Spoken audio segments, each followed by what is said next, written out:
পাহাড়, সমুদ্র কিংবা ঐতিহ্যবাহী স্থান যা দেখার জন্য দেশ বিদেশ থেকে হাজার হাজার ভ্রমণ পিপাসু ছুটে আসে পর্যটন নগরী কক্সবাজারে। কক্সবাজারে ঘুরে বেড়ানোর পাশাপাশি তারা খুঁজে বেড়ান এখানকার জনপ্রিয় খাবারগুলো। আজকে তেমনি একটি জনপ্রিয় খাবারের আমরা খোঁজ পেয়েছি, যেটি রাখাইনদের ঐতিহ্যবাহী খাবার।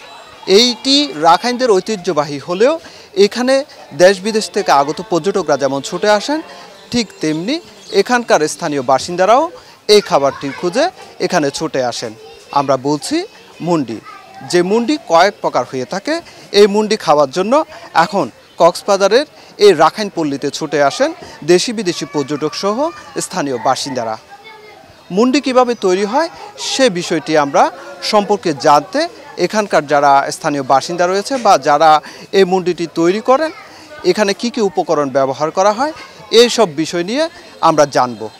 তো চলুন আজকে আমরা মুন্ডি কিভাবে তৈরি হয় এবং কি কি উপকরণ ব্যবহার হয় সেটি সম্পর্কে জানব। মুন্ডিটার মধ্যে মেনটা হচ্ছে স্যুপ।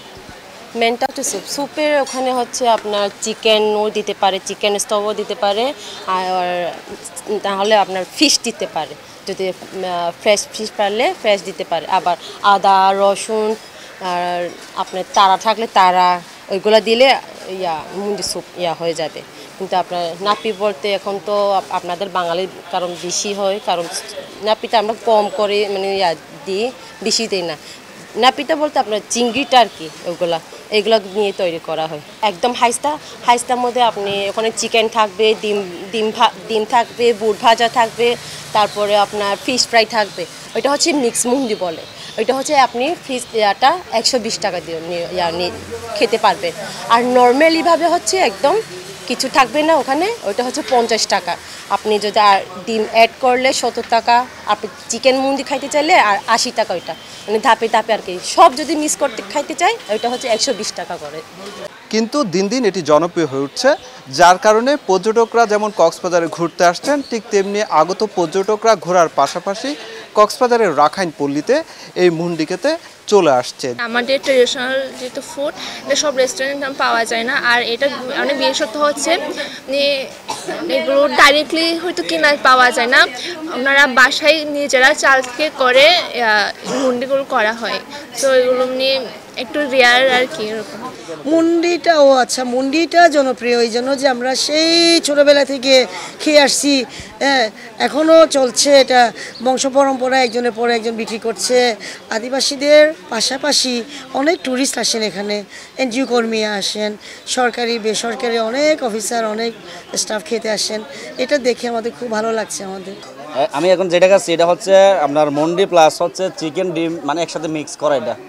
এটা অনেক স্বাদ, মানে খেতে খুব ভালো লাগে। আমি অলরেডি এটা রীতিমতো মানে আমি এটা প্রেমে পড়ে গেছি। সবসময় আসি এখানে, আসলে এটা খাওয়ার জন্য আসতে হয় আমার। এখানে যথেষ্ট হাইজিন মেনটেন করা হয়। যারা এটা তৈরি করেন বা যারা পরিবেশন করেন তারা অনেকটা হাইজিন মেনটেন করেন এবং খাবারের মান এখানে যথেষ্ট ভালো। মুন্ডিটা খেতে এটা অসাধারণ লাগে। এবং আরেকটা আমি যেটা আগেই বলছি, যেটা হলো যে এটা আসলে প্লেনল্যান্ড থেকে ডিফারেন্ট। আপনি এই খাবারগুলো আসলে ঢাকাতেও পাবেন না এবং কোথাও পাওয়ার সুযোগটা কম। প্রাচীন রাখাইনের ঐতিহ্যবাহী পিঠা, এই পিঠাকে বলা হয় মুন্ডি। মুন্ডি দিন দিন জনপ্রিয় হয়ে উঠছে কক্সবাজারে। বিশেষ করে পার্বত্য অঞ্চলগুলোতে যেমন জনপ্রিয়তা পেয়েছে, ঠিক তেমনি দিন দিন জনপ্রিয়তা বাড়ছে পর্যটন নগরী কক্সবাজারে, যা খেতে ছুটে আসছেন দেশি বিদেশি পর্যটক সহ স্থানীয় বাসিন্দারা। সুজাউদ্দিন রুবেল, সময় সংবাদ, কক্সবাজার।